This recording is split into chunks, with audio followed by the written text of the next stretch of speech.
নারীদেরকে বিশ্বনবী কাচের গ্লাসের সাথে তুলনা করেছেন। কাচের গ্লাস আস্তে ধরতে হয়, আস্তে রাখতে হয় না জোরে রাখতে হয়? জোরে রাখলে কি হয়? ভেঙে যাবে। স্ত্রীকে ভালোবাসবেন, স্ত্রীর সৌন্দর্যের প্রশংসা করবেন। এখানে এত আওয়াজ কিসের? সবাই মাইকম্যান হলে সমস্যা হবে, ওরে করতে দেন, তুমি ঠিক করে দাও সাউন্ডটা, কোনো আওয়াজ হবে না। পিন ড্রপ সাইলেন্ট, আওয়াজ হলে আমি বক্তব্য করি না।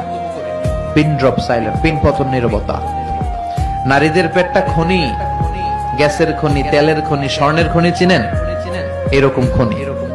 এই নারীকে যদি ইসলাম শিখান, কোরআন শিখান, এই নারীদের পেট থেকে বড় বড় আল্লামা বেরোবে, মুফাসসিরে কোরআন বেরোবে, হাফেজে কোরআন বেরোবে, মশিউর রহমানের মতো শিল্পী বেরোবে।